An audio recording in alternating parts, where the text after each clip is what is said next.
ಇಲ್ಲ ಆ್ಯಕ್ಚುಲಿ ನನಗೂ ಬೆಳಗ್ಗೆ ಗೊತ್ತಾಗಿದ್ದು ಚಾನಲ್ ಮುಖಾಂತರನೇ. ಆಮೇಲೆ ಗೊತ್ತಾಯ್ತು ಅವ್ರು ಶಿಫ್ಟ್ ಆಗಿದ್ದಾರೆ ಇಲ್ಲಿ ಇದಾಗಿದೆ ಅಂತ. It's one of the best hospital actually. ಅವ್ರು ಒಳ್ಳೆ ಡಿಸಿಷನ್ ತೊಗೊಂಡಿದ್ರು. ಅವ್ರ ಫ್ಯಾಮಿಲಿ ಫ್ರೆಂಡು ಅವರೆಲ್ಲ ತುಂಬ ಒಳ್ಳೆ ಡಿಸಿಷನ್ ತೊಗೊಂಡು ಅವರು ಅಪೋಲೋ ಹಾಸ್ಪಿಟ್ಲು ಬಂದಿದ್ದಾರೆ. So she's out of danger. ಏನು ವರೀಸ್ ಇಲ್ಲ. ಇನ್ನೊಂದು 15-20 ಡೇಸಲ್ಲಿ ಮನೇಲಿ ಇರ್ತಾರೆ. ವರಿ ಮಾಡ್ಕೊಳ್ಳೋದಿಲ್ಲ ಆ್ಯಕ್ಚುಲಿ. ಸ್ವಲ್ಪ ಕ್ರಿಟಿಕಲಾಗಿ ಇತ್ತು ಅಂತ ಡಾಕ್ಟರ್ ಹೇಳ್ತಿದ್ರು. But she's out of danger, ಏನಿದಿಲ್ಲ. ಇನ್ನು 15-20 ಡೇಸ್ ಮನೇಲಿ ಇರ್ತಾರೆ ಅವರು. ನಾನು ದೂರದಿಂದ ನೋಡಿದೆ, ನಾನು ಹತ್ರ ಹೋಗಿಲ್ಲ, ಯಾಕಂದರೆ ಅವರು ಈಗ ಬಂದಿರೋದು. ಸೊ ದೂರದಿಂದ ನೋಡಿದೆ. ಸೊ 15 ಡೇಸ್ ಅವ್ರನ್ನ ಮಾತಾಡ್ಸೋದು ಬೇಡ, ಯಾಕಂದರೆ ಎಕ್ಸೈಟ್ಮೆಂಟು ಇದು ಮಾಡೋದು. ಅವ್ರ ಮಗ ಬರ್ತಾರೆ, ಈಗ ಇನ್ನೇನು 5 hours ಇರ್ತಾರೆ ಪುರೋಹಿತು. ಸೊ ಅವ್ರು ಬಂದು ಮಾತಾಡ್ತಾರೆ. She's out of danger. ಸದ್ಯ ಏನು ದೇವ್ರದಿಂದ ಏನೂ ಆಗಿಲ್ಲ.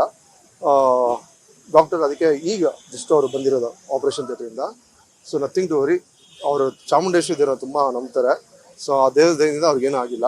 ಯಾಕಂದರೆ ನಾನು 2011ಇಂದ ಅವ್ರನ್ನ ಪರಿಚಯ ನನಗೆ. ಸೊ ಅವ್ರು ಯಾವಾಗಲೂ ಚಾಮುಂಡೇಶ್ವರಿ ದೇವ್ರನ್ನ ತುಂಬ ನಂಬೋದು. ಬಟ್ ಅವ್ರ ಫುಡ್ ಹ್ಯಾಬಿಟ್ ತುಂಬ ತುಂಬ ಡಿಸಿಪ್ಲಿನು, ತುಂಬ ಪರ್ಟಿಕ್ಯುಲರ್. ಅವ್ರು ತಿನ್ನೋದೆಲ್ಲ ಇಷ್ಟ ಆ್ಯಕ್ಚುಲಿ. ಬಟ್ ಅವ್ರಿಗೆ ಸ್ವಲ್ಪ ಪ್ಯಾನಿಕ್ ಆಗಿದ್ದಾರೆ, ಏನೋ ಅನ್ಎಕ್ಸ್ಪೆಕ್ಟೆಡ್ ಆಗಿದೆ. But she's out of danger 15 days. Thanks. Sir ಅವ್ರ ಮಗನ ಪಾತ್ರ ಮಾಡ್ತಾ ಇದ್ದಿದ್ದು. ಸೊ ಆಲ್ಮೋಸ್ಟ್ ನನಗೆ ಸೆಕೆಂಡ್ ಮದರೇ. ಸೊ ನನಗೆ ಏನು ಡಿಸಿಪ್ಲಿನ್, ಅವರು ತುಂಬ ಡಿಸಿಪ್ಲಿನ್. ಅವರು ಸೇಮ್ ನಮ್ಮ ಅಮ್ಮ ಹೇಗೆ ಡಿಸಿಪ್ಲಿನ್, ಅವರು ತುಂಬ ಡಿಸಿಪ್ಲಿನ್. ಸೆಟ್ಕೋದ್ರು ನಂಗೆ ನಮ್ಮ ಅಮ್ಮನ ನೋಡ್ದಂಗೆ ಆಗೋದು. ಸೊ ಅವ್ರಿಗೇನು ಪರ್ಟಿಕ್ಯುಲರ್ ಇರಬೇಕೆಲ್ಲ. ಆಮೇಲೆ ತುಂಬ ಎಲ್ಲರಿಗೂ ಹೇಳ್ಕೊಡೋರು ಆ್ಯಕ್ಚುಲಿ. ಆ್ಯಕ್ಟಿಂಗ್ ಎಲ್ಲ ತುಂಬ ಡಿಸಿಪ್ಲಿನ್ ಹೇಳ್ಕೊಡೋರು. ಡಿಸಿಪ್ಲಿನ್ ಇದ್ದರೆ ಈ ಫೀಲ್ಡಲ್ಲಿ ಇರ್ಬೋದು. ಡಿಸಿಪ್ಲಿನ್ ಇಲ್ಲ ಅಂತ ಹೇಳಿದ್ರೆ ಯಾರು ಈ ಫೀಲ್ಡಲ್ಲಿ ಇರೋಕ್ಕಾಗಲ್ಲ, ಸಸ್ಟೈನ್ ಆಗೋಕ್ಕಾಗಲ್ಲ.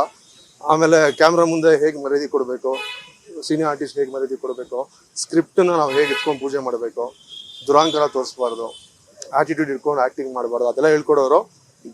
ತುಂಬ ಡಿಸಿಪ್ಲಿನ್. ಯಾಕಂದರೆ ಅವರು ಪುಟ್ಟಣ ಟೈಮಿಂದೆಲ್ಲ ತುಂಬ ಅವ್ರ ಜೊತೆ ಕೆಲಸ ಮಾಡ್ಕೊಂಡು ಬಂದಿದ್ದಾರೆ. ಆಮೇಲೆ ನಮ್ಮ ಇದ್ರಲ್ಲಿ ಇವರು ಇದ್ದರು, ಭಾರತಿ ಅಮ್ಮನೂ ಇದ್ರು. ಕಿಶೋರಿ ಅಮ್ಮನೂ ಅನ್ಫಾರ್ಚುನೇಟಾಗಿ ಇಲ್ಲ. ಭಾರತಿ ಅಮ್ಮ ಇದು ಜಯಂತಿ ಅಮ್ಮ, ಸಾರಿ ಜಯಂತಿ ಅಮ್ಮ ನಮ್ಮ ಸೀರಿಯಲ್ ಮಾಡಿದ್ದಾರೆ. ಜಯಂತಿ ಅಮ್ಮ, ಕಿಶೋರಿ ಅಮ್ಮನೂ ನಮ್ಮ ಅಜ್ಜಿ ಪಾತ್ರ ಮಾಡಿದ್ದು. ಅನ್ಫಾರ್ಚುನೇಟ್ ಅವರಿಲ್ಲ. ಬಟ್ ನಮ್ಮಮ್ಮ ಹೇಳ್ಕೊಡೋರು ನೋಡಿ, ಸೀನಿಯರ್ ಆರ್ಟಿಸ್ಟ್ಗೆ ನಾವು ಹೇಗೆ ಕಲಿಬೇಕು, ತುಂಬ ಕಲಿಯೋದನ್ನ ಹೇಳ್ಕೊಡೋರು. ನನಗಂತಲ್ಲ, ಎಲ್ಲ ಹೊಸಬ್ರಿಗೆ ಹೇಳ್ಕೊಡೋರು.